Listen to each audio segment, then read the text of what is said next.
तो प्रश्न है कि भारतीय कृषि की 3 समस्याएँ बताइए। ठीक है, जो भारतीय कृषि होती है उसमें 3 समस्याएँ बतानी है कि किसानों को कौन-कौन सी समस्याएँ आती हैं।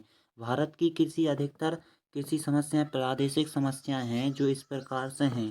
पहला है कि अनियमित मानसून पर निर्भरता, मतलब कि यदि मानसून रहेगा सही तो कृषि होगी, यदि सही मानसून नहीं होगा तो कृषि की समस्याएँ होंगी, कृषि बर्बाद हो जाएगी, जैसे कि इस साल हुआ है।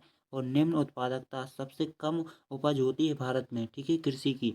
और भूमि सुधारों में भी कमी है, भूमि खराब है, मतलब कि कहीं ऊबड़-खाबड़ पठारीय भूमि है और छोटे खेत तथा विखंडित खेत, छोटे-छोटे खेत हैं और बँटे हुए खेत हुए हैं, ठीक है। तो ये भी एक भारतीय कृषि की समस्या है। और वाणिज्यीकरण का अभाव हुआ है और कृषि योग्य भूमि का निम्नीकरण, कृषि योग्य भूमि है जो कम है, जबकि पठारीय भूमि, ऊबड़-खाबड़ भूमि, ठीक है, और वनीय क्षेत्र वाली भूमि भारत में अधिक है। एक प्रकार से कहा जाए तो ये समस्या हैं जो पूरी एक प्रकार से किसानों की स्थिति को अच्छी तरह से प्रभावित करती हैं, जिससे कि किसान हैं जो भारत के एक प्रकार से सही स्थिति में नहीं है।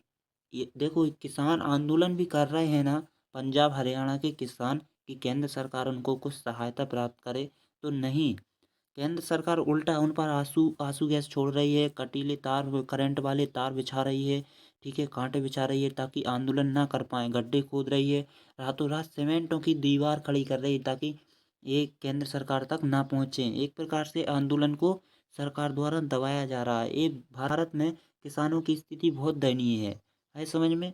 आपको हमको पता नहीं होगा क्योंकि मीडिया उतना ज़्यादा बताती नहीं है। एक प्रकार से छोटी छोटी यूट्यूबर होते हैं, वो इनके बारे में अच्छे से समझा देंगे आपको। किसानों की आवाज़ है जो दबाई जा रही है सरकार द्वारा, ठीक है। तो ये हमारी और आपकी चर्चा है समझ।